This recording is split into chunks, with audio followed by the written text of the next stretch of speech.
Hi guys, this is Saad Zubair Vora. Welcome to MS Excel course. Today we are going to discuss about basic to advanced Excel course outline. Excel हमारी accounting and finance के जो students हैं या professionals हैं उनके लिए क्यों important है। जब अकाउंटिंग एंड फाइनेंस के स्टूडेंट्स या प्रोफेशनल्स की बात आती है, जब ये मार्केट में जाते हैं, जॉब मार्केट में जाते हैं, तो इंटरनल मैनेजमेंट रिपोर्टिंग जो है वो सारी एक्सेल पे हो रही होती है और थ्रू डिफरेंट फार्मूलाज फंक्शंस और डिफरेंट रिपोर्टिंग टूल्स के थ्रू जो है हम इंटरनल मैनेजमेंट रिपोर्टिंग कर रहे होते हैं। तो जो अकाउंटेंट्स होते हैं, अगर उनको एक्सेल नहीं आता तो वो जो है वो मल्टीप्लाई बाय जीरो हो जाते हैं, उनकी जो वैल्यू है वो जीरो हो जाती है, क्योंकि आपको लेजर्स जो है या रिपोर्टिंग जो है वो एक्सेल के ऊपर करनी है। अगर आपको एक्सेल का टूल नहीं आता तो ये तो ऐसा ही है कि अगर आप कोई इलेक्ट्रिशियन है या प्लम्बर है, उसके पास स्किल सेट तो उसका है, मगर उसको अगर टूल ना दिया जाए कि किस तरीके से टूल से वो जो है वो ऑपरेट करेगा, तो अगर आपको एक्सेल का टूल नहीं आता तो अकाउंटेंट्स की जो है वर्क जो है वो काफी कम हो जाती है। और अगर ये टूल आता है तो डेफिनेटली आपका वर्कलोड मैनेज हो जाता है और इंटरनल मैनेजमेंट रिपोर्टिंग आपके लिए आसान हो जाती है। इस कोर्स में हम बिल्कुल बेसिक एक्सेल से एडवांस एक्सेल तक जाएंगे और एक्सेल की इंपॉर्टेंस का अंदाजा आप चैट जीपीटी से भी ले सकते हैं। आप सिंपली चैट जीपीटी पे लिख देंगे why Excel is important for accounting and finance students and professionals, और इस चैट जीपीटी भी आपको आंसर दे रहा है कि एक्सेल क्यों इंपॉर्टेंट है अकाउंटिंग और फाइनेंस के स्टूडेंट्स और प्रोफेशनल्स के लिए। Excel is a fundamental tool for accounting and finance students and professionals for travel reason, data organisation and management. Excel provides a structured environment to store large volumes of data। तो हमारे पास different worksheets होती हैं Excel के अंदर, उसमें हम large amount of data जो है रख सकते हैं, उसको एनालाइज कर सकते हैं, उसको सिस्टमैटिक वे में प्रॉपरली फाइनेंशियल डाटा को ऑर्गेनाइज कर सकते हैं और फाइनेंशियल एनालिसिस कर सकते हैं। अब हमने एसीसीए में, सीए में, आईसीए में ये सब पढ़ा हुआ होता है कि net present value, investment appraisal कैसे करना है, इंटरनल रेट ऑफ रिटर्न कैसे निकालना है, हमें इसका पेपर पे और बोर्ड पे हमने किया हुआ होता है। हम पेपर पे जब वो करते हैं तो हमारा एग्जाम उससे रिलेटेड होता है या फिर सीबी एग्जाम होता है। हमें प्रैक्टिकली ये सारी इन्वेस्टमेंट अप्रेजल जो है एक्सेल पे परफॉर्म हो रही होती है और जो फाइनेंशियल जो है रेशियोज निकाले जा रहे हैं या एनालिसिस किए जा रहे हैं वो एक्सेल पे परफॉर्म हो रहे होते हैं। तो आपको एक्सेल की जो फॉर्मूलाज हैं, फंक्शंस हैं, उसको यूज करना आना चाहिए। और एक्सेल में बजटिंग एंड फोरकास्टिंग भी की जा सकती है। लेट सपोज अगर हमारे पास लास्ट 5 इयर्स का डाटा है और हमें नेक्स्ट 5 इयर्स की फोरकास्टेड रिजल्ट चाहिए, forecasted income statement, balance sheet और कैश फ्लो स्टेटमेंट चाहिए और डिफरेंट शेड्यूल्स चाहिए, तो हम यहाँ से बजटिंग और फोरकास्टिंग कर सकते हैं। इसके अलावा एक्सेल में हम डेटा विजुअलाइजेशन कर सकते हैं, डिफरेंट ग्राफ बना सकते हैं इंसाइट्स हासिल करने के लिए, ट्रेंड्स देखने के लिए, अंडरस्टैंड और communicating financial trends in insight to stakeholders. तो फाइनेंशियल रिपोर्टिंग इसके ऊपर हो रही होती है। Professionals can create comprehensive financial report including income statement, balance sheet and cash flow statement which are essential for internal and external reporting purpose. तो some time हम Excel के ऊपर इवन तो हमारे पास सॉफ्टवेयर होते हैं, मगर सॉफ्टवेयर के बावजूद भी हम एक्सपोर्ट कर रहे होते हैं एक्सेल पे, और उसके बाद डिफरेंट उसके ऊपर फाइनेंशियल रिपोर्टिंग की जा रही होती है या कंपैरिजन किया जा रहा होता है या नोट्स बनाए जा रहे होते हैं। बहुत सारी चीजें इसके अंदर जो है वो रिपोर्टिंग हो रही होती है। इसके अलावा जो है डिफरेंट एनालिटिक्स टूल आ गए हैं, व्हाटएवर एनालिसिस टूल आ गए हैं, सॉल्वर हो गया, पिवट टेबल हो गया और गोल सीक हो गया, सिनेरियो मैनेजर हो गया। तो ये डिफरेंट टूल्स है। इसके अलावा हम ऑटोमेशन भी कर सकते हैं, वीबीए वगैरह लगा सकते हैं और कोलैबोरेशन कर सकते हैं। गूगल शीट पे हम देखते भी हैं ये चीज कि मल्टीपल यूजर भी वर्क कर रहे हैं और एक्सेल पे। तो Excel collaboration features allow multiple users to work on the same document, ये भी हम एक्सेल के अंदर देखेंगे कि किस तरीके से होता है। और कुछ टैम्पलेट्स हम डिजाइन कर सकते हैं various accounting and finance task के लिए। कुछ प्रोजेक्ट बेस्ड अकाउंटिंग करनी है तो उसकी टाइमलाइन वगैरह बना ली, और अगर हमने कोई फाइनेंशियल डॉक्यूमेंट का कस्टमाइजेशन कर ली, तो बेसिकली हमारे पास बहुत सारा जो है एक्सेल में टूल्स, फॉर्मूलाज और फंक्शन ऐसे हैं जिससे हम हमारी जो है रिपोर्टिंग बहुत आसान हो सकती है, हमारा वर्कलोड मैनेज हो सकता है। तो इसी तरीके से इस कोर्स में मैं बिल्कुल बेसिक से एडवांस एक्सेल पे लेके जाऊंगा और स्टार्टिंग हम यहाँ से करेंगे कि इंट्रोडक्शन क्या है, उसके बाद वर्कबुक वर्कशीट्स क्या होती हैं, प्रिंट कैसे करते हैं, सेव कैसे करते हैं, एक्सपोर्ट कैसे करते हैं। तो ये सारे जो आउटलाइन है वो बेसिकली कनेक्टेड है। हम बिल्कुल बेसिक लेवल से आगे चलेंगे इंटरमीडिएट लेवल पे, और उसके बाद साथ साथ हाइपरलिंक्स देखेंगे, कंडीशन फॉर्मेटिंग देखेंगे, फिल्टर्स करना सीखेंगे, सॉर्ट करना सीखेंगे, और डिफरेंट कंट्रोल शीट्स बनाएंगे, पैकेज टेम्पलेट्स बनाएंगे। और साथ में आगे चल के हम मिनिमम, मैक्सिमम, काउंट, सम, एवरेज ये सब सीखेंगे। राइट का फंक्शन कैसे यूज करना है, लेफ्ट का, मिड का, इफ फंक्शन, बहुत सारी चीजें इसके। डेटा वैलिडेशन बहुत पावरफुल टूल है जिसमें हम लिस्ट मैनेजमेंट भी कर सकते हैं और डिफरेंट चीजें इसमें अपना रिस्क को मिनिमाइज कर सकते हैं और एरर्स को रिड्यूस कर सकते हैं। Remove duplicate, highlight duplicate, table का बेनिफिट बहुत ज्यादा है। हम लोग टेबल बना के अगर काम करें, चार्ट बनाएं, तो जस्ट उसको रिफ्रेश करना होता है और टेबल जो है वो चार्ट जो है वो रिफ्रेश हो जाते हैं। आप डाटा अगर आप मजीद डालते हैं तो आपको दोबारा से चार्ट्स वगैरह बनाने की जरूरत नहीं है। इसके अलावा हम आगे चल के डिफरेंट फोरकास्टिंग करेंगे, इनकम टैक्स कैलकुलेटर वगैरह बनाएंगे, व्हाट इफ एनालिसिस करेंगे, पिवट टेबल बनाएंगे, पिवट टेबल से चार्ट, टाइमलाइन, स्लाइसेस बनाएंगे, और फिर हम कॉल सेंटर का एक डैशबोर्ड बनाएंगे जो कि बड़ा आगे चल के मैं आपको वर्किंग फाइल्स भी दिखाऊंगा। तो ये सारी वर्किंग फाइल्स भी आपको जो है वो इस इंट्रोडक्शन क्लास में जो है वो आगे कल चल के मैं आपको दिखाता हूँ। लोन एमोटाइजेशन शेड्यूल, अब देखिए ना, अगर एक अकाउंटेंट है, अगर उसको लोन का शेड्यूल बनाना है तो क्या वो पेपर पे बनाएगा ऑर्गेनाइजेशन में, कंपनी में? ऐसा नहीं है। उसको एक्सेल पे फिक्स एसेट शेड्यूल बनाना होगा, लोन एमोटाइजेशन शेड्यूल बनाना होगा, इन्वेस्टमेंट अप्रेजल करना होगा, net present value, return on investment और पे बैक निकालना होगा। तो Excel is very important for accountants. इसमें साथ साथ जो है मैं आपको कुछ वर्किंग फाइल्स भी आगे चल के दिखाऊंगा, और साथ में मैं कुछ आपको अपनी कुछ सर्टिफिकेशंस और अचीवमेंट्स सिखा देता हूं ताकि आप लोगों को जस्ट एन आइडिया हो जाए।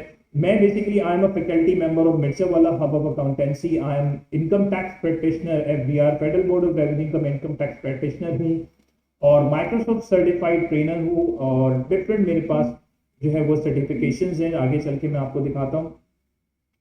तो इसमें मैंने सर्टिफाइड फाइनेंशियल मॉडलिंग का भी कोर्स किया हुआ है, associate financial, I am a member of financial associate financial accountant IFA UK, member of institute of public accountant. तो साथ साथ जो है इस कोर्स के बारे में मैंने आपको बताया कि बिल्कुल बेसिक एक्सेल से कोर्स स्टार्ट होगा और फाइनेंशियल मॉडलिंग तक जाएगा, जिसमें बेसिक टू इंटरमीडिएट, फिर एडवांस, फिर व्हाट इफ एनालिसिस, फिर टैक्सेशन को भी थोड़ा सा कवर करेंगे, जिसमें हम डिफरेंट इनकम टैक्स कैलकुलेटर वगैरह बनाएंगे, बिजनेस रिपोर्टिंग करेंगे, फाइनेंशियल मॉडलिंग करेंगे। तो कुछ मैं आपको बता देता हूँ। अच्छा, ये जो कोर्स है ज्यादातर रेलिवेंट है, 100% रेलिवेंट है अकाउंटिंग एंड फाइनेंस के जो स्टूडेंट्स हैं या प्रोफेशनल्स हैं। तो कुछ कोर्स आउटलाइन है वो डेफिनेटली मैं आगे चल के आपके साथ और मजीद शेयर करूंगा। और ये कुछ मेरी कॉर्पोरेट ट्रेनिंग्स हैं जो मैंने ट्रेनिंग्स करवाई हैं, इस्लामाबाद में मैंने ट्रेनिंग्स करवाई हैं। ये सारे ACCA और CA क्वालिफाइड लोग थे या कुछ स्टूडेंट्स थे, तो मैंने डाइस एनालिटिक्स के प्लेटफॉर्म से ये ट्रेनिंग्स करवाई थी। इस्लामाबाद में मैंने 2-3 सेशंस करवाए हुए। ये एक कराची में एक एसोसिएशन है और डिफरेंट कंपनीज से लोग आए हुए थे, और एक पब्लिक ट्रेनिंग थी, तो ये मैंने पब्लिक ट्रेनिंग यहाँ पर करवाई हुई है। इसके अलावा मोहम्मद अली जिन्ना यूनिवर्सिटी में ट्रेनिंग करवाई हुई है मैंने। और इसके अलावा डिफरेंट ट्रेनिंग एक रोटरी क्लब के नाम से है, वहाँ मैंने ट्रेनिंग करवाई हुई है। और एक कॉर्पोरेट में भी ट्रेनिंग्स करवाई हैं, डिफरेंट कॉर्पोरेट में भी ट्रेनिंग कराई है, जिसमें खास ग्रुप ऑफ कंपनीज जहाँ पे मैंने जो है वो इन हाउस ट्रेनिंग करवाई थी एक्सेल की। और ये ट्रेनिंग जो मैंने करवाई थी बैक इन 2019, ये सियालकोट में करवाई थी। तो यूनिवर्सिटी ऑफ सियालकोट में ट्रेनिंग थी, ये काफ़ी बड़ी ट्रेनिंग थी। इसके अलावा यहाँ पर हमने गुजरावाला में ट्रेनिंग करवाई थी। तो इस्लामाबाद में डिफरेंट सेशंस हुए थे। और उसके अलावा जो अचीवमेंट्स हैं डिफरेंट, मैंने एक्सेल के एग्जाम पास किए हुए हैं, माइक्रोसॉफ्ट के एग्जाम पास किए हुए, जैसे एमएल 200 वगैरह है। तो जब हम इस कोर्स को आगे कंप्लीट, जो कोर्स आउटलाइन आप देखेंगे, और इसमें मैं आपको बताऊंगा कि अगर आपको इनकी अगर आप जो है एक्सेल का एग्जाम देना चाहते हैं तो उसकी भी काफ़ी हद तक इसकी प्रिपरेशन इस कोर्स में ही हो जाएगी। और मैं आपको आउटलाइन भी बताऊंगा और तरीका भी बताऊंगा कि किस तरीके से आप माइक्रोसॉफ्ट की सर्टिफिकेशन ले सकते हैं। आपको जो कोर्स आउटलाइन कवर कराई जाएगी उसके अंदर जो है MO 200 जो एक्सेल का एग्जाम है, वो भी उसकी आउटलाइन भी काफी हद तक कवर हो रही होगी, और उसमें सिर्फ आपको ये समझाना होगा कि आपने एग्जाम कैसे देना है, वो आप ऑनलाइन भी दे सकते हैं। तो यहाँ पर मेरे पास डिफरेंट सर्टिफिकेशंस हैं। यहाँ पर member of institute of public accountant, कुछ जो ट्रेनिंग उनके वो सर्टिफिकेशन, इसके अलावा certified financial modeller CFM UK, और मैं इनकम टैक्स प्रैक्टिशनर हूँ FBR का, तो इसकी भी सर्टिफिकेशन मेरे पास है। और मैंने डिफरेंट एग्जाम पास किए हुए हैं, माइक्रोसॉफ्ट सर्टिफाइड ट्रेनर माइक्रोसॉफ्ट। यहाँ पर लेटेस्ट जो 2023 और 24 की जो सर्टिफिकेशन है वो ये हैं। तो डिफरेंट एग्जाम्स होते हैं, उसके बाद आपको प्रैक्टिकल एक्सपीरियंस शेयर करना पड़ता है और आपको स्टूडेंट्स की कुछ दिखानी पड़ती हैं। तो उसके बाद जाके आपको कुछ अरसे बाद, बहुत ही एफर्ट के बाद, आपको ये माइक्रोसॉफ्ट की सर्टिफिकेशन मिलती है। तो होपफुली मैंने आपको एक आइडिया दिया है कि आउटलाइन क्या है और एक्सेल की इंपॉर्टेंस क्या है। अब हम वर्किंग फाइल्स की तरफ चलते हैं। Hi guys, this is Saad Zubair Vora. Today I am going to discuss about Microsoft Basic to Advanced Excel course outline. इस कोर्स इंट्रोडक्शन में हम ये देखेंगे कि कोर्स आउटलाइन क्या है और क्या टीचिंग मेथडोलॉजी होगी, और एक्सेल की क्या इंपॉर्टेंस है, और कौन कौन सी हम वर्किंग फाइल्स के ऊपर काम करेंगे, कौन कौन से टूल्स को सीखेंगे। तो एक्सेल की कोर्स आउटलाइन जो बेसिक टू एडवांस एक्सेल है, वो इसमें हम बिल्कुल एक्सेल की बेसिक से स्टार्ट करते हैं। What is Excel, what is spreadsheet, spreadsheet के क्या क्या टूल्स होते हैं, ग्रुप्स होते हैं, और क्या बेनिफिट्स हैं एक्सेल के, उसको एक्सेल की बिल्कुल बेसिक से स्टार्ट करेंगे कि एक्सेल की वर्कबुक क्या होती है, वर्कशीट्स क्या होती हैं, उनको एक्सेल की फाइल को सेव कैसे किया जाता है, प्रिंट कैसे किया जाता है, शेयर कैसे किया जाता है, एक्सपोर्ट करना हो तो कैसे करेंगे, या एक्सेल की फाइल को जो है प्रोटेक्ट करना है, पासवर्ड से प्रोटेक्ट करना है, शीट को प्रोटेक्ट करना है, वर्कबुक को प्रोटेक्ट करना है। तो ये सारी चीज़ें इसके अंदर बेसिक से स्टार्ट करेंगे इस कोर्स में। फिर फाइंड एंड रिप्लेसमेंट देखेंगे, सॉर्टिंग, फिल्टरिंग, फ्री स्पैन, और इसमें जो कंडीशनल फॉर्मेटिंग है वो भी कवर करेंगे, और डिफरेंट कंट्रोलिंग शीट्स हैं, हाइपरलिंक्स हैं।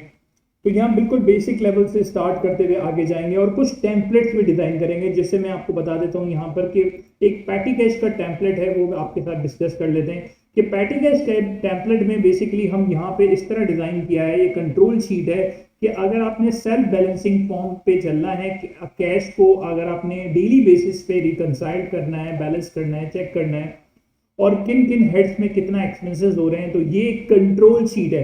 तो जब हम एक्सेल का कोर्स कंप्लीट कर लेंगे तो हम हमारे स्टूडेंट को ये आइडिया होगा कि एक कंट्रोल शीट्स कैसे बनाई जाती हैं, ताकि आप अपने काम को मैनेज कर सकें और उसको जो है रिव्यू कर सकें, ऑडिट कर सकें, रिकंसाइल कर सकें। तो वो आपके लिए जो है वो टाइम सेविंग जो है टूल्स और कंट्रोल शीट्स बनाई जाती हैं। तो इसमें एक पैटी कैश का टेम्पलेट है, ये मैं अपनी ऑर्गेनाइजेशन में ऑलरेडी यूज कर चुका हूँ। इसमें हम मोर देन 35 डिस्ट्रिक्ट को इस पैटी कैश के टेम्पलेट से डेली बेसिस पे रिकंसाइल कर रहे होते थे कि जो भी एक्सपेंसेस होते थे हर डिस्ट्रिक्ट ऑफिस में, वो हम हेड ऑफ एक्सपेंसेस यहाँ हमने डिफाइन किए हुए हैं कि ये हेड ऑफ एक्सपेंसेस है। लाइक के इलेक्ट्रिक का एक्सपेंस हुआ है पैटी कैश से, क्योंकि हमारे 35 डिस्ट्रिक्ट हर पाकिस्तान के डिफरेंट डिस्ट्रिक्ट में थे, उसमें हम के इलेक्ट्रिक का एक्सपेंस हो रहा है, अगर गैस का एक्सपेंस हो रहा है, या कोई जनरेटर का ऑयल डल रहा है, ये रिफ्रेशमेंट्स आ रही हैं, टी आ रही है, बिस्किट्स आ रही है, मिनरल वाटर आ रहा है, PTCL का बिल भरा जा रहा है, या मोबाइल के तमाम एक्सपेंसेस जो है वो जो पैटी कैश से होते थे वो हम यहाँ लिस्ट डाउन कर लेते हैं, उसके हेड्स बना लेते हैं। अब ये डिपेंड करता है कि ऑर्गेनाइजेशन टू ऑर्गेनाइजेशन, कुछ कंपनीज ऐसी होती हैं जो डिफरेंट यूटिलिटीज के बिल होते हैं वो चेक से पे करती हैं, अच्छा कुछ ऐसी ऑर्गेनाइजेशन होती हैं जो कैश से भी पे करती हैं। तो हमने हेड ऑफ एक्सपेंस जो है वो पैटी कैश टेम्पलेट में यहाँ पे डाल दिया है, इसको हम रीनेम करके चेंज भी कर सकते हैं। और ये जो बैलेंस इन हैंड है, ये ओपनिंग बैलेंस इन हैंड है, लाइक 2 लाख रुपीज का पैटी कैश था फॉर एग्जाम्पल, या फिर इसको हम लेट सपोज 50,000 रुपीज का कर देते हैं। तो यहाँ हमारे पास सेल्फ बैलेंसिंग फॉर्म में क्या है कि अगर मिसाल के तौर पे 1 अप्रैल में अगर कोई एक्सपेंस हुआ है, लाइक हमने जो है वो रिफ्रेशमेंट हुई है, ठीक है, तो अब यहाँ पर आप क्या करेंगे कि आप अपना उसका जो है वो एक्सपेंस की नीचे डाल देंगे, और साथ में उसकी अमाउंट उस हेड पे जाके एलोकेट हो जाएगी। लेट सपोज यहाँ पर रिफ्रेशमेंट में यहाँ पर 500 रुपीज हमारे एक्सपेंस आउट हुए। तो जैसे ही मैं 500 यहाँ पे एक्सपेंस आउट कर रहा हूँ, यहाँ पे लिख रहा हूँ और यहाँ पर्टिकुलर्स में डाल रहा हूँ, तो आप देखिएगा कि ये यहाँ पर 49,500 कैश अपडेट हो गया है। तो इसका मतलब ये है कि ये 50,000 जो ओपनिंग बैलेंस था 1 अप्रैल का, उसमें से 500 जो है लेस होने के बाद ये 49,500 रह गए हैं। इससे क्या हो रहा है, आपको मंथ एंड पे आपको पता, अच्छा डेली बेसिस पे आपका कैश जो है मेंटेन हो रहा होगा, कि आपको पता होगा कि किस ऑफिस में कितना पैटी कैश जो है वो इन हैंड या टिल में या ड्रॉ में मौजूद है, कैश इन हैंड मौजूद है पैटी कैश का। तो इसमें आप जितने भी हेड्स होंगे और इसी बेसिस के ऊपर मंथ एंड के ऊपर आपके पास हर हेड का एक एक्सपेंस आ रहा होगा, टोटल अमाउंट आ रही होगी। लेट सपोज यहाँ रिफ्रेशमेंट का टोटल एक्सपेंस आ रहा है 500, अगर मैंने यहाँ पे कोई और 1000 का एक्सपेंस ऐड किया तो यहाँ पे 1500 हो गया। तो इसका मतलब ये है कि 50,000 में से अब हमारे पास 1500 डिडक्ट हो गए और 48,500 रह गए, और यही जो बैलेंस होगा ये क्या होता है, पेटी कैश जो है वो इम्प्रेस सिस्टम से वही अमाउंट जो एक्सपेंस आउट होती है उसको हम रीइंबर्स कर देते हैं, तो ये मई का बैलेंस बन जाएगा। अगर आप गौर करें तो हमारे पास 48,500 है, और ये वाला जो बैलेंस है ये हम यहाँ से लिंक कराते हैं ताकि ये बैलेंस आ जाए। और अब इसमें कुछ एक्सपेंसेस ऑलरेडी मैंने यहाँ पे लिखे हुए हैं, इसको भी अभी हटा देते हैं। तो यहाँ पर ये जो हमारा जो लास्ट अप्रैल का बैलेंस है वो ओपनिंग 48,500 है, वो मई का जो है वो ओपनिंग बैलेंस बन जाएगा। अब अगर आप इसमें ऐड करना चाहते हैं लाइक 1500 ताकि ये ओपनिंग बैलेंस वापस से 50,000 हो जाए, तो ये टेम्पलेट जो है वो कंट्रोल शीट है। मैं आपको बताऊंगा इस कोर्स में कि कंट्रोल शीट्स कैसे बनाई जाती हैं। तो ये पेटी कैश का टेम्पलेट जो है इसमें आपको फायदा ये होता है कि हेड वाइज आप एक्सपेंस भी रिकॉर्ड कर सकते हैं, मंथ एंड पे कैश को भी बैलेंस कर सकते हैं। तो ये कंट्रोल शीट्स डिफरेंट किस्म की मैं आपको यहाँ पे इस कोर्स में सिखाऊंगा, और इसके अलावा इस कोर्स में हम ये भी देखेंगे कि डिफरेंट डेप्रिसिएशन के जो मेथड्स हैं, जो शेड्यूल्स बनाते हैं, जो मेथड्स हैं उसको हम यहाँ पे प्रैक्टिकली देखेंगे कि एक अगर हमने फिक्स एसेट लिया है तो उसकी यूजफुल लाइफ क्या है, और यूजफुल लाइफ होने के बाद उसको हम देखेंगे कि आफ्टर यूजफुल लाइफ उसकी जो है वो जो है वैल्यू 0 हो रही है। यहाँ पर अगर आप देखें यहाँ पर कि ओपनिंग बुक वैल्यू जो थी वो 35,000 थी। अब according to the straight line method क्या होता है कि स्ट्रेट लाइन मेथड में cost minus salary divide by useful life करके तो जो एक फिक्स एक्सपेंस होता है हर साल ईयरली बेसिस पे वो सेम होता है। तो ये देखें ये सारा एक्सपेंसेस जो है सेम आ रहे हैं। तो डेप्रिसिएशन एक्सपेंस जो है वो through out the useful life वो सेम रहेगी स्ट्रेट लाइन बेसिस के ऊपर। तो हम ये देखेंगे कि स्ट्रेट लाइन की बेसिस के ऊपर डेप्रिसिएशन का शेड्यूल कैसे बनाया जाता है, और उसमें आप देखेंगे यूजफुल लाइफ अगर इसकी 8 ईयर्स है तो आप देखें कि आफ्टर 8 ईयर्स इसकी यूजफुल लाइफ, उसके बाद इसकी वैल्यू 0 हो गई है एंडिंग बुक वैल्यू। और यहाँ पे डबल डिक्लाइनिंग बैलेंस मेथड, ये जिसे हम रिड्यूसिंग बैलेंस मेथड भी कहते हैं, उसके थ्रू हम कैसे फिक्स एसेट का जो है वो डेप्रिसिएशन कैलकुलेट करेंगे, ठीक है। और यूनिट प्रोडक्शन मेथड है और sum of the year digit method है। तो ये सारे जो आपको इससे हेल्पफुल ये होगा कि आप जब अपनी ऑर्गेनाइजेशन में जाएंगे या जॉब मार्केट में जाएंगे तो आपको ये आइडिया होगा कि यार डेप्रिसिएशन शेड्यूल्स का मैं कितना डायनेमिक कैसे बना सकता हूँ। अगर मैं इसको 35,000 से 50,000 करूंगा तो आप देखिएगा कि ये शेड्यूल जो है वो रिकैलकुलेट हो गया विद इन सेकंड्स, और सारी अमाउंट जो है वो रिफ्रेश हो गई है, रिकैलकुलेट हो गई हैं। तो इसी तरीके से तो हम डिफरेंट शेड्यूल्स बनाना सीखेंगे, और उसमें कुछ बेसिक चीज़ें भी सीखेंगे कि किस तरीके से स्ट्रेट लाइन का मेथड जो है वो काम करता है, या डबल डिक्लाइनिंग बैलेंस मेथड जो है वो काम करता है। स्ट्रेट लाइन में थ्रू आउट द ईयर्स जो है वो सेम डेप्रिसिएशन रहती है। डबल डिक्लाइनिंग मेथड में स्टार्टिंग के जो ईयर्स होते हैं इसमें डेप्रिसिएशन एक्सपेंस ज़्यादा आता है, जैसे इसमें आ रहा है 6250, और लास्ट ईयर्स में कम आ रहा है। तो हम इस कोर्स में इंशाल्लाह ताला ये सब चीज़ें कवर करेंगे, और साथ साथ हम आगे चल के जो है पिवट टेबल के थ्रू रिपोर्टिंग सीखेंगे, जो कि पिवट टेबल जो है basically it's a reporting tool. ये एक रिपोर्टिंग टूल है। रिपोर्टिंग टूल्स के जरिए हम जो है आपको बताएंगे कि इसमें चार्ट कैसे इंसर्ट किए जाते हैं, स्लाइसर्स, टाइमलाइन। अब देखिए मेरे पास एक जो है वो डाटा है, कंपनी का डाटा है, जिसमें हमारे पास जो है यहाँ पर लोकेशंस हैं, स्टेट है, मंथ है, और उसकी जो है सेल्स और कॉस्ट ऑफ गुड्स सोल्ड और तमाम एक्सपेंसेस भी दिए हुए हैं। तो अगर मुझे यहाँ पर मंथ वाइज एक्सपेंस एक प्रॉफिट एंड लॉस बनाना हो तो मेरे पास डाटा तो मौजूद है, मगर इसको समराइज वे में रिपोर्टिंग नहीं हो रही है। क्योंकि आप ये देखें कि जनवरी के महीने में सेल्स है, उसकी कॉस्ट ऑफ गुड्स सोल्ड है, मगर जनवरी के महीने में किसी और सिटी में भी सेल्स हुई भी है, यहाँ पे भी सेल्स आ रही है इसकी, और डिफरेंट सिटीज में जो है वो यहाँ पे सेल्स आ रही है। तो इसका मतलब ये है कि समराइज वे में ये डाटा नहीं है। तो जब हम इसका पिवट टेबल हमने बनाया तो पिवट टेबल में हमने सबसे पहले सेल्स ले ली। अब मैं आपको उसको दोबारा से बताता हूँ कि यहाँ पर सबसे पहले हमने इसको सेल्स ले ली। अब हमें बेसिकली एक प्रॉफिट एंड लॉस स्टेटमेंट बनाना है पिवट टेबल के थ्रू। तो मैं ये सब आपको सिखाऊंगा कि किस तरीके से स्क्रैच से हम डेटा देखेंगे और इसको बनाएंगे। तो अभी जस्ट आपको आइडिया देने के लिए कि सेल्स में से आपने कॉस्ट ऑफ गुड्स सोल्ड को सेलेक्ट किया, पहले सेल्स को सेलेक्ट किया, फिर कॉस्ट ऑफ गुड्स सोल्ड को, फिर उसके बाद तमाम जो एक्सपेंसेस हैं, तमाम एक्सपेंसेस को आपने क्या किया, वन बाय वन सेलेक्ट करते गए और जो है ये तमाम ऑपरेटिंग एक्सपेंसेस आपने एक जगह कर दिए। तो ये तमाम ऑपरेटिंग एक्सपेंसेस को मैंने क्या किया है, वन बाय वन सिर्फ जस्ट ऐड ऑन किया, यहाँ पर चेक बॉक्स किया है और यहाँ पर मैंने इसको यहाँ पर आउटसाइड द बॉर्डर जो है वो यहाँ पर सिलेक्ट कर लिया है ताकि ताकि जो है बाकायदा नज़र आ रहे हैं। और अगर यहाँ पर आप चाहें तो इसका एक क्रॉस प्रॉफिट का जो फील्ड है वो इंसर्ट कर सकते हैं। अगर यहाँ तो पहले से इंसर्ट हुई हुई है तो वो देख लेता हूँ मैं। मेरे ख्याल में क्रॉस प्रॉफिट की फील्ड हमने पहले इंसर्ट कर दी थी।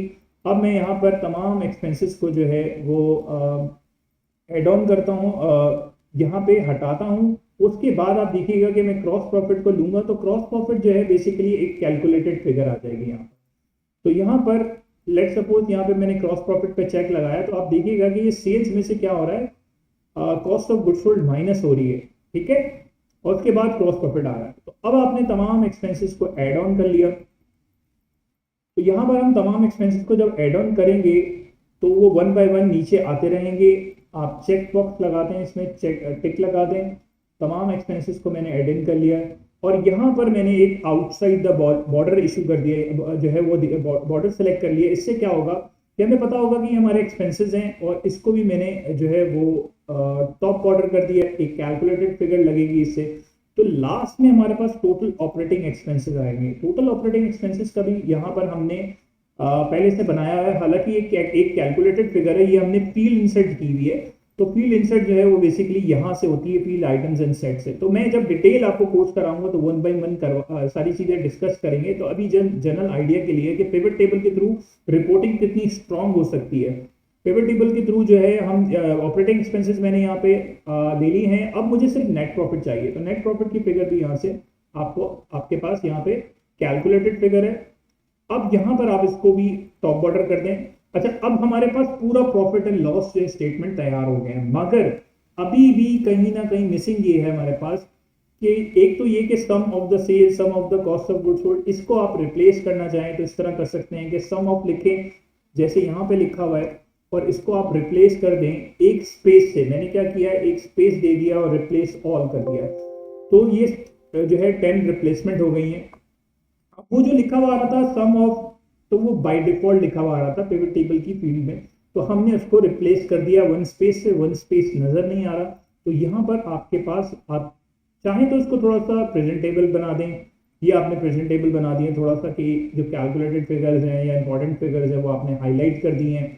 अच्छा, अब चुनाची मैंने इसकी एक डायनेमिक रिपोर्टिंग भी करनी है, तो मैं इसको ये चाहूंगा कि मैं मंथ वाइज भी देख सकूं, सिटी वाइज भी देख सकूं, क्योंकि हमारे डाटा में बहुत सारे ऐसी चीजें हैं जिसके थ्रू हम ये कर के देख सकते हैं। Like store name is a branch name, geography is a location, state किस स्टेट में वो ब्रांच जो है लोकेटेड है, किस सिटी में है और किस मंथ की सेल्स है। तो ये जो 5 कॉलम है ये बड़े इंपॉर्टेंट है, इसके जरिए हम रिपोर्टिंग देख सकते हैं। अब चुनाचे हमने डायनेमिक प्रॉफिट एंड लॉस बना लिया है, तो अब यहाँ पर हम इसमें मंथ को, अगर मंथ वाले जो फील्ड है, ये जो फील्ड है इसको ड्रैग करके अगर कॉलम के बॉक्स में लाके ड्रॉप कर दें, ड्रैग एंड ड्रॉप कर दें, तो आपकी month wise profit and loss बन जाएगा ऑटोमेटिकली। तो आप देख सकते हैं कि पिवट टेबल के थ्रू हम कैसे डायनेमिक रिपोर्टिंग कर सकते हैं। और अगर आप गौर करें कि जनवरी टू आई थिंक दिसंबर तक है और ग्रैंड टोटल भी आपको बना के दे रहा है कि आपको बता रहा है कि इसका ग्रैंड टोटल क्या है। अच्छा, कुछ हो सकता है कि कुछ मंथ में लॉस भी आया हो, तो अगर वो नेगेटिव में होगा तो यहाँ पर लॉस वो कंसीडर होगा, यहाँ पे लॉस में नहीं आ रहा। तो इसका मतलब ये है कि आप पिवट टेबल के थ्रू बहुत ही डायनामिक रिपोर्टिंग कर सकते हैं। तो ये पिवट टेबल का टूल क्या है, किस तरह काम करता है, उसमें क्या टूल्स हैं, क्या इसमें चार्ट्स कैसे बनते हैं, टाइमलाइन कैसे बनती है, स्लाइसेस कैसे बनते हैं, ये सब पिवट टेबल के थ्रू हम करेंगे। अच्छा, अगर मैं मंथ को हटा दूं और मैं चाहूं कि यार इसमें सिटी का एक फिल्टर आ जाए, तो मैंने सिटी को ड्रैग करना है और ड्रॉप कर देना है, कॉलम के बॉक्स में लाके ड्रॉप कर देना है। जैसे ही मैंने कॉलम के बॉक्स में ड्रॉप किया तो आप देखें कि हमारी जो रिपोर्ट्स हैं वो सारी की सारी सिटी वाइज बन गई हैं। तो सिटी वाइज हमारे पास में भी कहीं लॉस आ रहा हो तो हम देख लेते हैं किस सिटी में हमें लॉस हुआ है। क्योंकि जाहिर सी बात है, जब आप अकाउंटिंग एंड फाइनेंस के प्रोफेशनल होते हैं या स्टूडेंट होते हैं तो आपको रिपोर्टिंग करनी होती है, जिस इंटरनल मैनेजमेंट रिपोर्टिंग होती है, आप अपने बॉसेस को रिपोर्ट कर रहे होते हैं, डिपार्टमेंट हेड को रिपोर्ट कर रहे हैं, सीईओ को रिपोर्ट कर रहे हैं, तो आप at the time of presentation जो है, आपके पास अगर टूल्स आपकी जो ग्रिप अच्छी होगी एक्सेल के ऊपर, तो आपकी जो है वो डायनेमिक रिपोर्टिंग बहुत आसानी से हो जाती है। आप देखिए ये वाली जो ब्रांच है इसमें लॉस आ रहा है, ये जो सॉरी इस सिटी में लॉस आ रहा है, नेगेटिव आ रहा है। तो इस तरीके से हम डायनेमिक रिपोर्टिंग सीखेंगे। और इसके साथ साथ अगर आप कोई टाइमलाइन ऐड करना चाहते हैं तो एनालाइज के टैब में जाके आप स्लाइसर इंसर्ट कर सकते हैं। स्लाइसर क्या है? बेसिकली फिल्टर है, जस्ट लाइक फिल्टर है। तो मैंने यहाँ ज्योग्राफी का एक फिल्टर दिया और आप देखें कि यहाँ फिर फिल्टर आ गया। अगर आप इसकी कलर थीम चेंज करना चाहते हैं तो यहाँ से कलर थीम चेंज हो जाएगी। अब यहाँ पर मैं चाहूँ कि भाई ईस्ट का जो प्रॉफिट एंड लॉस है वो नजर आ जाए जस्ट क्लिक के ऊपर, तो मैं ईस्ट पे क्लिक करूंगा, देखिए ये रिपोर्ट चेंज हो गई। नॉर्थ पे क्लिक किया, नॉर्थ की रिपोर्ट चेंज हो गई, साउथ वेस्ट। अब मैं ओवरऑल देखना चाहता हूँ तो ये जो रेड कलर का क्रॉस का साइन है, इस पर आप क्लिक करेंगे तो ओवरऑल दिखा देगा आपको। तो बहुत सारे एक्सेल के टूल ऐसे हैं जो कि बहुत ही डायनेमिक रिपोर्ट्स बना देते हैं विद इन अ सेकेंड्स। मगर अगर आपने बेसिक एक्सेल से स्टार्ट करेंगे, आपको मालूम होगा कि क्या क्या इंपॉर्टेंट जो है वो चीज़ें हैं इसमें। जो है कुछ चीज़ें ऐसी होती हैं जब रिपोर्टिंग तो आपकी आसान होती है, मगर अगर आपका डेटाबेस स्ट्रांग नहीं है, डेटाबेस में बग्स हैं और जो है उसमें स्पेसेस हैं, कॉमा है, अल्फाबेटिकली मिस्टेक्स हैं, तो वो चीज़ें भी आपको पहले हम देखेंगे कि इस कोर्स के अंदर ये सारी चीज़ें इंशाल्लाह ताला कवर करेंगे। और साथ साथ जब हम आगे चलेंगे तो कुछ चीज़ें ऐसी भी होंगी जो कि हम टैक्स कैलकुलेटर, क्योंकि मैं इनकम टैक्स प्रैक्टिशनर भी हूँ और मिर्जा वाला में काफ़ी अरसे से पढ़ा रहा हूँ, तो मुझे आइडिया है कि जो एक अकाउंटिंग एंड फाइनेंस का जो स्टूडेंट होता है या प्रोफेशनल होता है, जब इंडस्ट्री में जॉब करने जाता है तो उसको टैक्सेशन के इश्यूज भी आते हैं। सिर्फ एक्सेल ही काफ़ी नहीं होता, एक्सेल के साथ आपको टैक्स की भी नॉलेज होनी चाहिए। मिसाल के तौर पे आप एज अकाउंट्स एंड फाइनेंस के डिपार्टमेंट को लीड कर रहे हैं और एचआर वाले या आप खुद जो है एक सैलरीड इंडिविजुअल का टैक्स जो है वो कैलकुलेट करना चाह रहे हैं, तो उसमें ये होता है कि डिफरेंट स्लैब्स होते हैं। इनकम टैक्स कैलकुलेटर भी बनाना हम इस कोर्स में सीखेंगे, जिसमें हम एनुअल टैक्सेबल इनकम डालेंगे। लेट सपोज यहाँ पे मैंने 15 लाख रुपए एनुअल टैक्सेबल इनकम डाली, तो आप देखें ईयरली टैक्स को खुद कैलकुलेट कर रहा है। अच्छा, इट विल यहाँ पर जो फंक्शंस हैं वो मल्टीपल इफ्स की फंक्शंस है। ये फॉर्मूला बार होता है, इस फॉर्मूले बार में आप देखेंगे जो है आपको डिफरेंट फंक्शन, मल्टीपल इफ्स के फंक्शन यूज हुए हैं, तो ये सारे लिंक्ड हुआ हुआ है। और ये अब इससे क्या होता है कि आपकी जो स्लैब्स हैं, अब अच्छा हम जब कोर्स में करेंगे तो हम 2024 के टैक्स ईयर को ले लेंगे ताकि करंट टैक्स ईयर हो जाए। ये जस्ट फॉर एग्जांपल हमने इसको समझने के लिए हम देख लेते हैं कि 6 लाख तक जो आपकी टैक्सेबल इनकम होती है ना, जो सैलरीड इंडिविजुअल की एक जो टैक्सेबल इनकम होती है, अगर वो 6 लाख से बिलो है, एनुअल की बात हो रही है, तो कोई इस पर टैक्स अप्लाई नहीं होता। मैंने यहाँ पे 6 लाख किया तो देखें ये टैक्स कैलकुलेट नहीं कर रहा। क्यों? क्योंकि 0 रेट ऑफ टैक्स है, ठीक है। मगर अगर किसी की annual taxable income in between 6 lakh to 12 lakh है तो 2.5% टैक्स रेट जो है अप्लाई होगा। ये एक एग्जांपल दी गई है, हम इसको करंटली देखेंगे कि किस तरीके से आपके जो है रेट्स अप्लाई होते हैं। अगर मैं आपको दिखा सका तो मैं एक प्रेजेंटेशन आपको दिखा दूंगा जिसमें डिफरेंट रेट्स भी यहाँ पर एप्लीकेबल हैं। तो लेट सपोज यहाँ पे मैं 12 लाख रुपए डालता हूँ, तो ये मुझे कितना टैक्स देगा?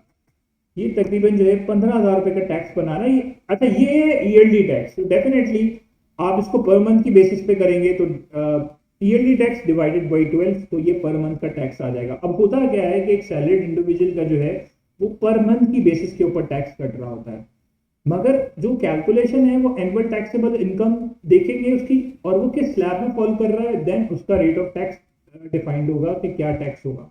अच्छा, अब ये सब हम थोड़ी बहुत इसमें टैक्स की नॉलेज भी देंगे। इस एक्सेल के कोर्स के अंदर आपको मैं थोड़ी बहुत टैक्स की नॉलेज भी दूंगा, जिसमें हम डिफरेंट स्लैब्स को कवर करेंगे कि यार सैलरीड इंडिविजुअल के लिए ऊपर क्या टैक्स स्लैब अप्लाई होता है, और एक बिजनेस इंडिविजुअल हो तो टैक्स स्लैब क्या अप्लाई होता है। अब जाहिर सी बात है, अगर बिजनेस इंडिविजुअल है तो उसका प्रॉफिट, उसका जो नेट प्रॉफिट होता है उसके ऊपर टैक्स अप्लाई होता है। एक सैलरीड इंडिविजुअल है तो उसकी इनकम ही सैलरीड वाली है। तो अगर अगर कोई बिजनेस इंडिविजुअल होगा, उसकी कोई सोल प्रोप्राइटरशिप कंपनी होगी और उसको उस कंपनी से उसको जो नेट प्रॉफिट आ रहा होगा, उस प्रॉफिट के ऊपर मतलब उसका एक प्रॉफिट एंड लॉस बनेगा, उस प्रॉफिट एंड लॉस में जो नेट प्रॉफिट आएगा उसके ऊपर टैक्स अप्लाई। तो उसमें डिफरेंट स्लैब्स हैं। अच्छा, अब मैं यहाँ पे आपको थोड़ा सा दिखाता हूँ कि जो हमारे टैक्स स्लैब हैं 2024 के, उसमें कुछ चेंजेस भी आई हैं। और मैं आपको शो कर देता हूँ कि जो टेम्पलेट्स हैं, मैंने जो मेरे पास एक पावर पॉइंट की स्लाइड्स हैं जिसमें तमाम विद होल्डिंग टैक्सेस वगैरह और जितने भी टैक्स रेट्स हैं वो यहाँ पर मौजूद हैं। और वो जो आपको वर्किंग जो फाइल है, जो पीपीटी की फाइल है, वो भी इंशाल्लाह इस कोर्स में मैं आपको शेयर करूंगा। टाइम टू टाइम आपको जो है वो हैंड्स ऑन एक्सपीरियंस दूंगा, इसके अंदर हैंड्स ऑन आप करेंगे और आपके पास नोट्स होंगे, आपके पास पावर पॉइंट की स्लाइड्स होंगी और आपके पास असाइनमेंट्स आपको दिए जाएंगे इंशाल्लाह ताला। और असाइनमेंट में आप देखेंगे कि अगर आप असाइनमेंट्स करते हैं तो आपका कितना हैंड्स ऑन हो जाएगा एक्सेल के ऊपर। और साथ साथ थोड़ी सी आप, अच्छा इसमें जरूरी नहीं है कि आप पाकिस्तान से रिलेटेड इनकम टैक्स को समझें। अगर आपका यूके का टैक्स कैलकुलेटर बनाने का आपको मौका मिल रहा है तो आप वो भी बना सकते हैं। मगर इस इफ के फंक्शन को समझने के लिए हम एक पाकिस्तान का इनकम टैक्स कैलकुलेटर बनाएंगे। और ये मेरा स्टूडेंट जो है अल्हम्दुलिल्लाह ये सारे टैक्स कैलकुलेटर बना लेते हैं। इसमें आप देखें कितने ज्यादा मल्टीपल इफ्स लगे हुए हैं। मगर इसी तरह अगर मैं यूके का टैक्स कैलकुलेटर बनाना चाहूँ तो मैं बना सकता हूँ। क्यों? मुझे अगर मेरी इफ्स के फंक्शंस पे कमांड है और थोड़ी बहुत मुझे टैक्स की नॉलेज है, जो कि बड़ी इंपॉर्टेंट है कि यार ये स्लैब्स कैसे काम करते हैं। अब मैं आपको जो है वो एक विद होल्डिंग का जो है वो दिखाने वाला हूँ, with holding tax rate card. इसके इसमें आप अगर सर्च करेंगे तो आपको सैलरीड के जो है वो टैक्स स्लैब दिखा देगा। तो डिफरेंट जो है वो स्लैब्स हैं इसके अंदर। अब लेट्स सपोज कि यहाँ पर मैंने यहाँ पर अगर मैं सर्च करता हूँ लेट्स सपोज के सैलरीड, तो आपको वो यहाँ पे शो कर देगा सैलरीड के। अच्छा, इसमें सैलरी लिख देता हूँ मैं। अच्छा, यहाँ पर मुझे अंडर सेक्शन 149 जो है वो आपको दिखा रहा है यहाँ पे कि क्या होगा। मैं इसको थोड़ा सा जूम करता हूँ ताकि आप लोगों को जो है वो नज़र आ सके। यहाँ पर सेक्शन 149 के तहत क्या रेट्स अप्लाई हो रहे हैं अगर हम देख लेते हैं तो where taxable income does not exceed ₹6 lakh तो जीरो रेट ऑफ टैक्स है। तो वे टैक्सेबल इनकम 6 लाख से 12 लाख के दरमियान है, 2.5% है। और मेरे ख्याल में हमने भी 2.5 भी लिया हुआ था। और फिर 12 लाख से 24 लाख तो एक फिक्स टैक्स भी है हमारे ऊपर। तो ये डिफरेंट स्लैब्स हम इंशाल्लाह इस कोर्स में कवर करेंगे और पूरा का पूरा ये विद होल्डिंग टैक्स कार्ड भी आपको दूंगा एक ब्रीफ इंट्रोडक्शन के साथ, ताकि आपको आइडिया रहे कि किस तरीके से वर्क करेगा। और जब हम आगे चलेंगे तो कुछ छोटी छोटी चीजें भी करेंगे, जैसे कि व्हाट इफ एनालिसिस है। अब व्हाट इफ एनालिसिस के टूल तो बहुत छोटे से हैं, मगर इसका जो इम्पैक्ट है वो बहुत बड़ा है। अगर आप फाइनेंशियल मॉडल के ऊपर व्हाट इफ एनालिसिस लगा रहे हैं या किसी सिनेरियो बेस्ड एनालिसिस कर रहे हैं तो वो बहुत ज़्यादा इफेक्टिव रहता है। फॉर एग्जाम्पल यहाँ पर मैं एक एग्जाम्पल लेता हूँ कि हमारी एक बेसिक सैलरी है, लेट्स सपोज 50,000। इसके ऊपर अलाउंस हमने 10% ऐड किया। और क्रॉस सैलरी कैसे आती है? जब आप इन दोनों को ऐड कर देते हैं। प्रोविडेंट फंड जो है फॉर एग्जांपल यहाँ मैंने बेसिक सैलरी का 10% ले लिया और इनकम टैक्स जो है वो क्रॉस सैलरी का लेट सपोज 8% ले लिया। तो जो नेट सैलरी होती है वो क्या होता है, जब क्रॉस सैलरी में से आप तमाम डिडक्शंस माइनस करते हैं तो आपकी क्रॉस सैलरी आ जाती है, नेट सैलरी आ जाती है। तो नेट सैलरी आपकी आई है 45,600। अच्छा, अब अगर मुझे कोई चीज भी मालूम नहीं है और मुझे सिर्फ एक चीज मालूम है, वो है नेट सैलरी। तो नेट सैलरी मेरी होनी चाहिए लेट सपोज 1 लाख रुपीज। ठीक है, तो 1 लाख रुपीज बेसिकली, अब यहां पर 1 लाख रुपीज अगर नेट सैलरी है तो कितनी बेसिक सैलरी होगी और क्या अलाउंसेस होंगे, क्या क्रॉस सैलरीज होंगी, क्या डिडक्शंस होंगी। तो अगर आपको ऐसी कोई चीज नहीं मालूम और आपको एक वेरिएबल मालूम है और आप तमाम वेरिएबल्स निकालना चाहते हैं, तमाम अमाउंट्स कैलकुलेट करना चाहते हैं, तो व्हाट इफ एनालिसिस का बहुत ही पावरफुल टूल है जिसका नाम है गोल सीक। गोल सीक में हम ये बहुत ही आसानी से निकाल सकते हैं और हम सिंपली डाटा में जाएंगे, व्हाट इफ एनालिसिस के टूल में जाएंगे। अच्छा, बाय द वे हम ये सारे टूल्स करेंगे goal seek, scenario manager, data table, solver. तो अभी हमें गोल सीक को एक जस्ट आइडिया दे रहा हूँ आपको। इसमें क्या होता है, हम सेट सेल देते हैं। सेट सेल का मतलब वो सेल होता है जिसमें आपको वैल्यू चाहिए, और उस सेल पे वैल्यू कितनी चाहिए, मुझे 1 लाख रुपीज। और वो कह रहा है कि by changing cell, by changing cell क्या है, मेरी बेसिक सैलरी। तो बेसिक सैलरी का मैंने सेल का रेफरेंस दिया। तो सेट सेल वो सेल होता है जहां पे आपको वैल्यू चाहिए, और टू वैल्यू इस सेल में 1 लाख रुपए आपको चाहिए।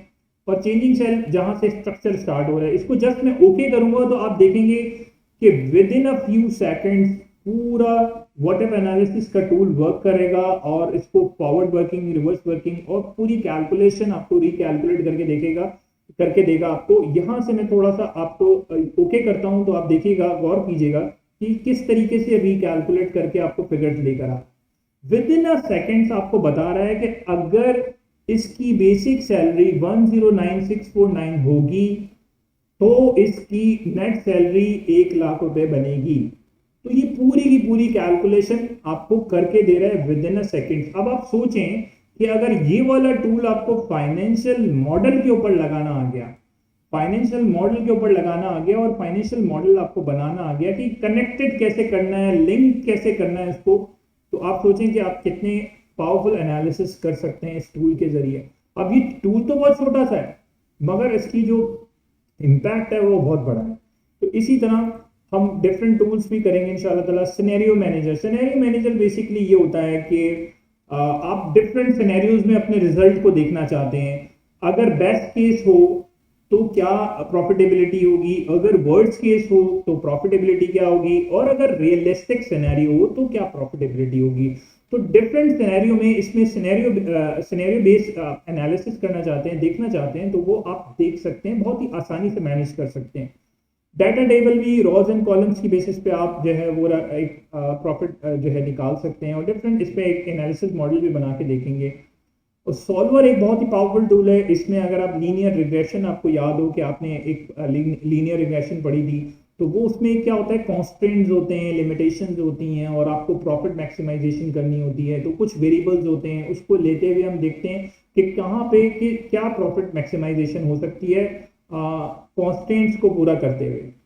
तो यहाँ पर हम ये चारों टूल्स को इंशाल्लाह कवर करेंगे, और साथ साथ जब हम आगे चलेंगे तो हम ये भी देखेंगे कि एक लोन एमोटाइजेशन का शेड्यूल कैसे बनाया जाता है। मैं आपको एक लोन एमोटाइजेशन का शेड्यूल अगर मैं शो कर सकता हूं तो मैं आपको यहाँ पर दिखा देता हूं कि वो किस तरीके से शेड्यूल बनाया जाएगा। लेट सपोज कि हमारे पास लोन एमोटाइजेशन शेड्यूल है। अगर मैं यहाँ पर अमाउंट हटा दूं तो देखें पूरा शेड्यूल जो है वो हट गया है। और यहाँ पर फॉर एग्जांपल अगर मैं एक बैंक से लोन लेने जा रहा हूँ, तो अगर मैं बैंक से लोन लेने जा रहा हूँ लेट सपोज 6 मिलियन का, तो मैं क्या करूंगा, 6 मिलियन की अमाउंट डालूंगा और पूरा का पूरा लोन एमोटाइजेशन शेड्यूल बनकर आपके पास सामने आ जाएगा। तो ये पूरा स्क्रैच से सीखेंगे कि ये किस तरीके से हो रहा है, और ये डायनेमिक कैसे हो रहा है कि यार मैं अमाउंट हटा रहा हूं तो पूरा हट जाता है, और अगर मैं अमाउंट एंटर करता हूं तो अमाउंट उसकी बेसिस के ऊपर पूरा शेड्यूल बन रहा है।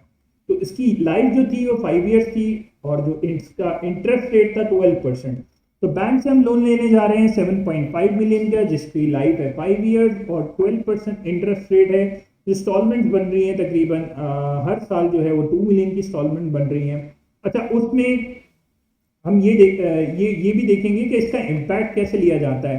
जाहिर सी बात है, जब आप लोन ले रहे हैं तो लोन जो है उसमें आपकी एक करंट लाइबिलिटी होगी और एक लॉन्ग टर्म लाइबिलिटी होगी, तो वो बैलेंस शीट में उसका इम्पैक्ट जाएगा। और इसी तरह जब आप लोन लेते हैं तो डेफिनेटली जो आप पेमेंट करते हैं तो उसमें दो किस्म के एलिमेंट होते हैं। जब आप इंस्टॉलमेंट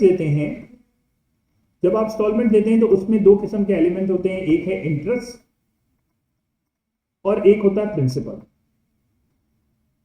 तो इन दोनों एलिमेंट्स को कैसे निकालेंगे, हर इंस्टॉलमेंट में आपके पास इंटरेस्ट भी है, प्रिंसिपल भी है। तो प्रिंसिपल तो बेसिकली एक्चुअली लोन की रीपेमेंट होती है, और जो इंटरेस्ट है वो आपका आउटस्टैंडिंग बैलेंस के अमाउंट के ऊपर एक इंटरेस्ट रेट अप्लाई हो जाता है।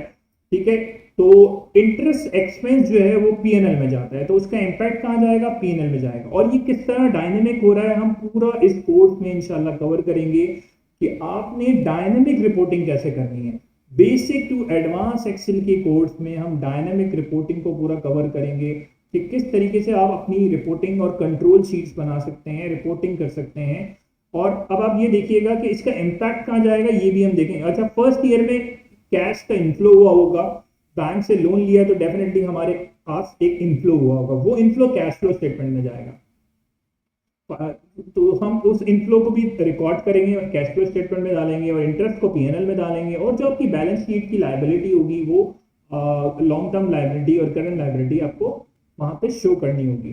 तो ये हमारा एक पूरा एक शेड्यूल है। फिर उसके बाद जब हम आगे चलेंगे तो आप देखिएगा कि इस कोर्स में और चीजें डायनेमिक होती जाएंगी। हम यहाँ पे डेटर्स और जो क्रेडिटर्स हैं उनकी जो है एजिंग रिपोर्ट बनाएंगे, तो और इतनी डायनेमिक होगी कि आप जो है वो रिपोर्ट सिर्फ अगले दिन आके खोलेंगे, जैसे आज क्या तारीख है वो यहाँ मेंशन हो रही है, इसी तरह या फिर जो आज की डेट होगी वह यहाँ मेंशन हो जाएगी।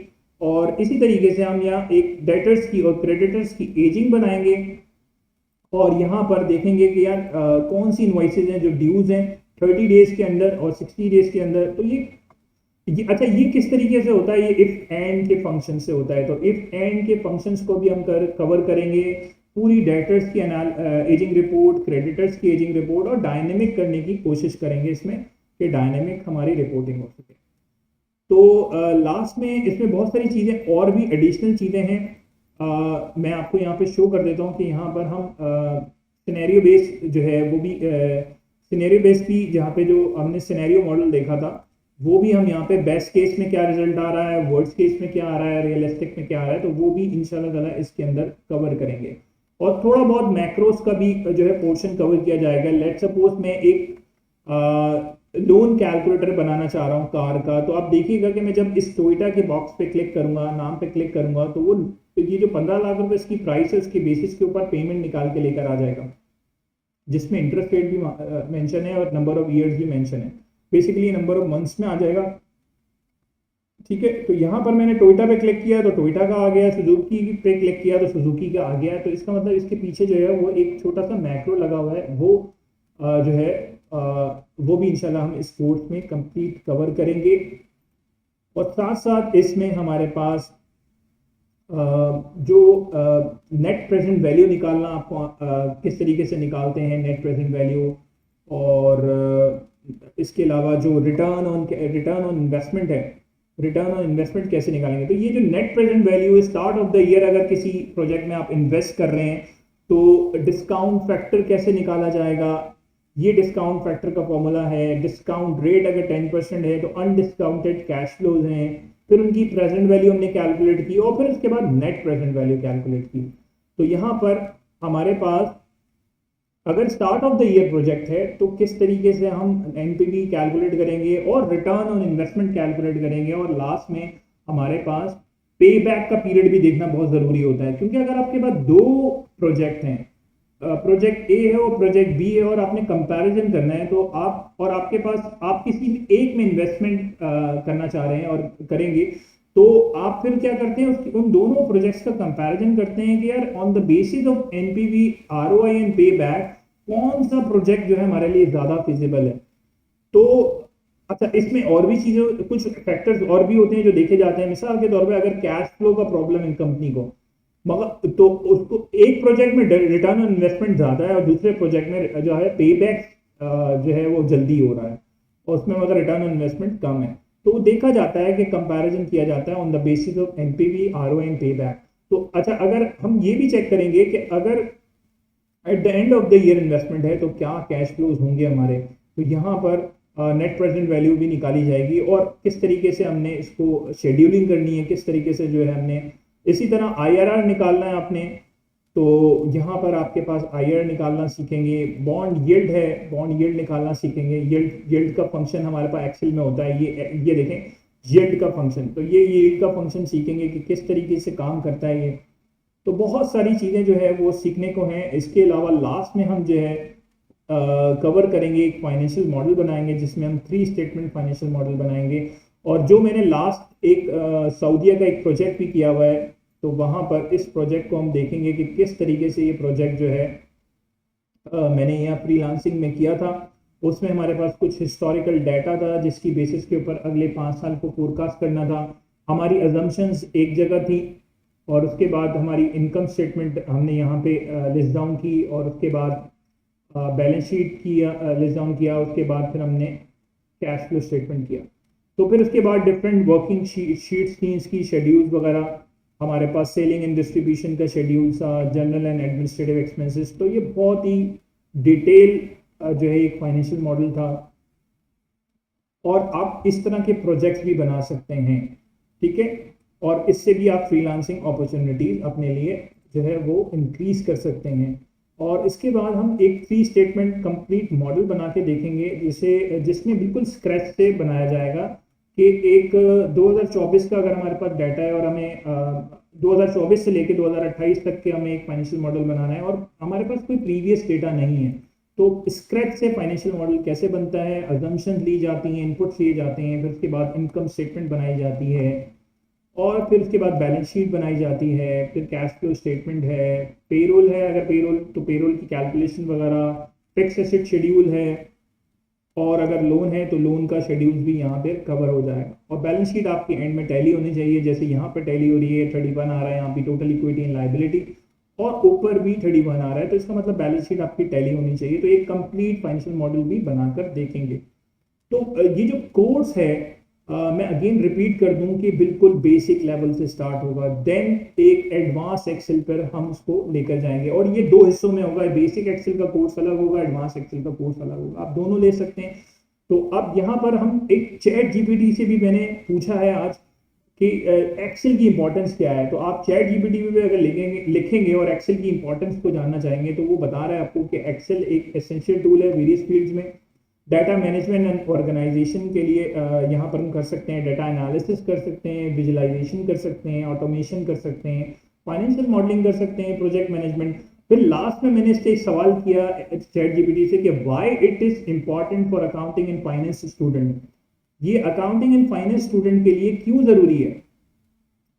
तो why it is important for accounting and finance students in profession, तो वो बता रहा है कि इसमें आप फाइनेंशियल एनालिसिस कर सकते हैं, जिसमें आईआरआर, एनपीवी, पेमेंट और फाइनेंशियल रेशियो एनालिसिस वगैरह कर सकते हैं, बजटिंग कर सकते हैं, फोरकास्टिंग कर सकते हैं, reporting in presentation, financial statement पूरी की पूरी कंपैरिजन बना सकते हैं और पूरी की पूरी फाइनेंशियल स्टेटमेंट बना सकते हैं, efficiency and automation, complex calculation, बहुत ही कॉम्प्लेक्स कैलकुलेशन जैसे कि डेप्रिसिएशन कैलकुलेशन है, लोन की कैलकुलेशन है, और डिफरेंट शेड्यूल्स हैं, ऑडिटिंग हो गई, कॉम्प्लाइंस हो गया, इसमें ऑडिटिंग टूल्स भी हम कुछ कवर करेंगे, error checking, data validation. Data validation बड़ा पावरफुल टूल है, इसमें आपका रिस्क थोड़ा रिड्यूस हो जाता है और आपकी जो है इंटेग्रिटी रहती है डाटा की।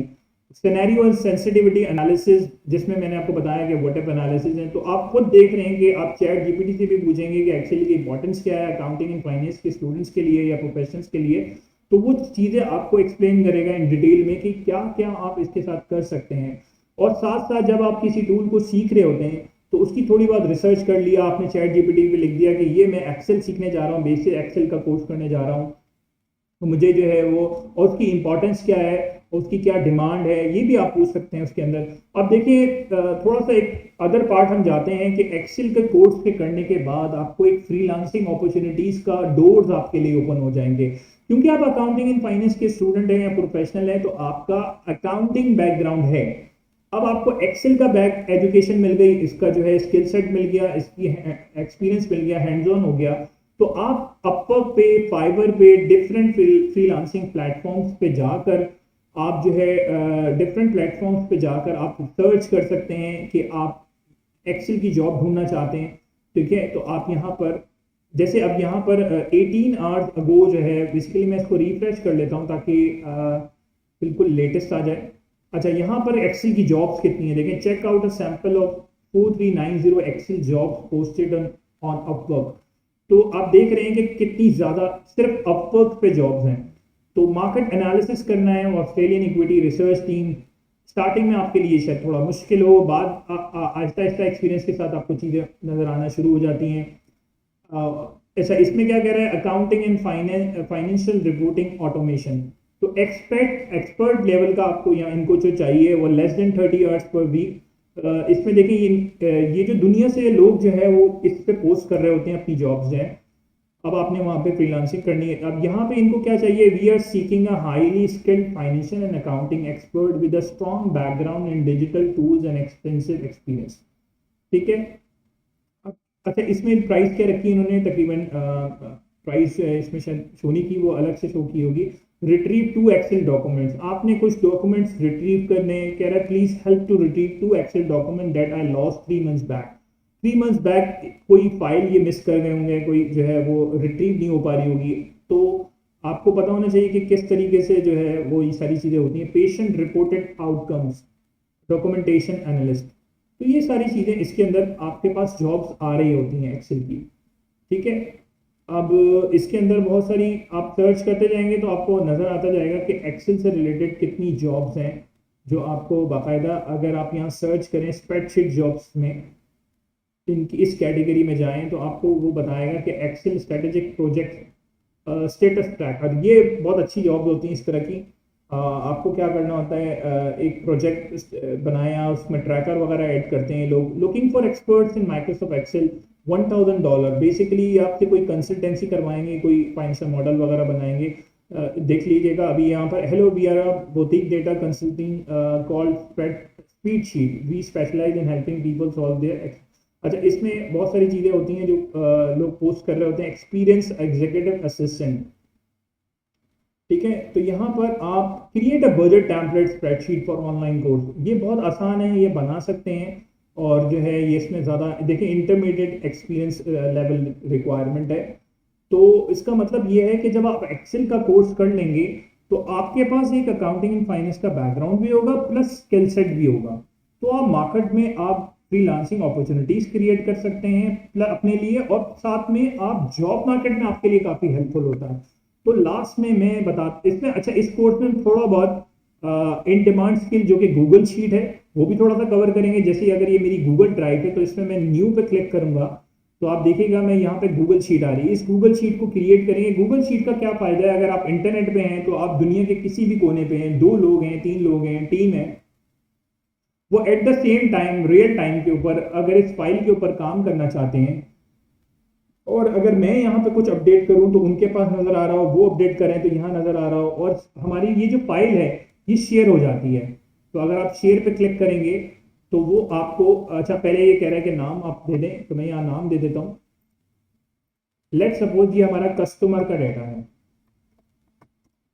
तो मैंने ये फाइल का नाम दे दिया। देन उसके बाद अगर मैं इसको शेयर कराना चाहता हूँ तो वो पूछेगा कि आपको किसको शेयर कराना है, तो आप उसका ईमेल आईडी डालें, और जस्ट इसको एडिटर के राइट्स देने हैं, कमेंट के राइट्स देने हैं या व्यूअर के राइट्स देने हैं, आप राइट्स दें उसको सेंड कर दें, तो उससे क्या होगा, उसको एक ईमेल चली जाएगी। ठीक है, उसको एक ईमेल चली जाएगी और वो भी इस ईमेल पे क्लिक करके, इस लिंक पे क्लिक करके उस फाइल पे एक्सेस कर सकता है। तो हम कुछ ना कुछ जो इन डिमांड है, गूगल शीट आजकल बहुत ज्यादा ऑर्गेनाइजेशन में गूगल शीट यूज हो रही है, तो हम इस कोर्स में गूगल शीट को भी थोड़ा बहुत कवर करेंगे ताकि आपको आइडिया हो कि गूगल शीट के जब डिफरेंट ऑर्गेनाइजेशन में यूज हो रही है तो आपको भी आनी चाहिए। गूगल शीट और स्प्रेड जो हमारी एक्सेल नॉर्मल शीट है उसमें जो है वो मोरलेस सेम ही है, मगर उसमें कुछ फीचर्स एक्स्ट्रा हैं और कुछ जो यूजर इंटरफेस का थोड़ा आगे पीछे चेंजेस हैं। तो मगर ये बहुत ही पावरफुल टूल है, आप with in a second real time की बेसिस के ऊपर दुनिया में कहीं भी कम्युनिकेट कर रहे हैं, और रियल टाइम की बेसिस के ऊपर डाटा शीट अपडेट हो रही है और शेयरिंग हो रही है। अच्छा, राइट्स भी आप मैनेज कर सकते हैं, कुछ लोग व्यू करें, कुछ लोग एडिट भी करें, तो बहुत सारी चीज़ें हैं जो हम सीखेंगे इस कोर्स के अंदर, बहुत ही डिटेल इंशाल्लाह ये कोर्स होगा। और लास्ट में ये है कि आप इस कोर्स में हमारे पास ये जो है कोर्स आउटलाइन भी मौजूद है, अगर आप कोर्स आउटलाइन लेना चाहते हैं तो वो भी आपको मिल जाएगी। और फाइनली इसमें हम जो है देखेंगे कि एक कॉल सेंटर का डैशबोर्ड जो है वो बनाना सीखेंगे। अगर मेरे पास यहाँ डैशबोर्ड की फाइल खुली हुई है तो मैं आपको दिखाता हूँ कॉल सेंटर का डैशबोर्ड। अच्छा, अभी देखते हैं कि शायद मुझे यहाँ पर कॉल सेंटर के डैशबोर्ड की रिपोर्ट्स मिल जाती हैं, तो मैं आपको, अच्छा ये रहा कॉल सेंटर के डैशबोर्ड में हम ये देखेंगे कि इसको डायनेमिक डैशबोर्ड कैसे बनाया जाता है। अगर आप गौर करें इस फाइल के ऊपर, मैं आपको दिखाता हूँ यहाँ पर, तो हमारे पास कॉल सेंटर के डैशबोर्ड में हमारे पास डाटा है। डाटा क्या है कि कस्टमर की आईडी है, ड्यूरेशन है, परचेज अमाउंट है, और रिप्रेजेंटेटिव है, और डेट ऑफ कॉल। मतलब हमारा जो कॉल सेंटर चल रहा है उसमें कुछ हमारे जो रिप्रेजेंटेटिव हैं वो कॉल्स करते हैं, तो उनकी पता चल रहा है कि वो डेट ऑफ कॉल क्या है, किस रिप्रेजेंटेटिव ने कॉल की है, उसकी आईडी क्या है, और उस कॉल की ड्यूरेशन क्या थी, और किस कस्टमर को कॉल की थी, और उसने कितनी अमाउंट का परचेज किया है। तो ये डाटा है, इसकी बेसिस के ऊपर आप ये डैशबोर्ड बना सकते हैं जिसमें top customer by sales in dollar आ रहा है, किन कौन कौन से रिप्रेजेंटेटिव ऐसे हैं जिसमें सेल जिन्होंने ज़्यादा किया। अगर आप गौर करें कि यहाँ पे R03 जो आईडी है सबसे ज़्यादा सेल्स इसकी आ रही है। तो अब ये जो कस्टमर्स की सेल है, अब सबसे ज़्यादा 2041 इस सबसे ज़्यादा इस कस्टमर को हमने सेल किया है। और साथ साथ आप ये देखिएगा कि मंथ वाइज भी आपको बना के दे रहा है। तो अगर यहाँ पर मैं इसको लेट सपोज यहाँ पर किसी स्पेसिफिक मंथ में देखना चाहें तो वो भी देख सकते हैं। और यहाँ पर मैं देखें इसको सितंबर, अक्टूबर और नवंबर का दे रहा है और फॉल्स ड्यूरेशन दे रहा है। तो यहाँ पर आप अगर स्पेसिफिक देखना चाहते हैं कोई स्पेसिफिक मंथ का, तो आप लेट सपोज अक्टूबर पे क्लिक किया तो आप देखिए ये डाटा चेंज हो जाएगा और ये डाटा चेंज हो गया। तो अब आपको मंथ सिर्फ अक्टूबर का यहाँ दिख रहा है और अक्टूबर की सेल्स आ रही है, अक्टूबर की जो है वो टॉप रिप्रेजेंटेटिव बाई सेल्स आ रहा है। तो इंशाल्लाह ताला ये डैशबोर्ड भी हम बनाएंगे इस कोर्स के अंदर और आपको आइडिया हो जाएगा कि डायनेमिक डैशबोर्ड कैसे बनाते हैं। और ये सब पिवट टेबल के थ्रू बना हुआ है डैशबोर्ड और डायनेमिक है। जब भी आप इस डाटा में कोई चीज अपडेट करेंगे ना तो वहां भी अपडेट ऑटोमेटिकली हो जाएगा। जस्ट आपको राइट क्लिक करके रिफ्रेश करना पड़ेगा तो वो सारी चीजें रिफ्रेश हो जाएंगी और वो रिकैलकुलेट हो जाएगा। तो इस तरीके से हम इंशाल्लाह डैशबोर्ड रिपोर्टिंग भी सीखेंगे। तो summary of this course introduction is यहाँ पर हम क्या करेंगे, बेसिक एक्सेल से लेके एडवांस एक्सेल तक इंशाल्लाह तमाम चीज़ें कवर करेंगे और साथ साथ मैं आपको इस तरह के प्रेजेंटेशंस के नोट्स भी दूंगा जो बड़ा इंपॉर्टेंट है। मैं आप यहाँ पर मैं आपको इस तरह के नोट्स दूंगा कि माइक्रोसॉफ्ट एक्सेल की क्या डेफिनेशन है, वो पहले हम कोर्स में डिस्कस करेंगे। एक्सेल क्या यूजेज है, फाइनेंशियल अकाउंट, तो रिबन का क्या है, ये इस तरह की आपको हैंड्स ऑन जो प्रैक्टिस करने के बाद आपको एक नोट्स की फाइल जो पीपीटी के फॉर्मेट में होगी वो भी इंशाल्लाह आपको मिलेगी और असाइनमेंट्स भी मिलेंगे। वो आप लोग इस कोर्स में इंशाल्लाह कवर करेंगे। तो hope you will join this course. Thank you very much. Allah Hafiz.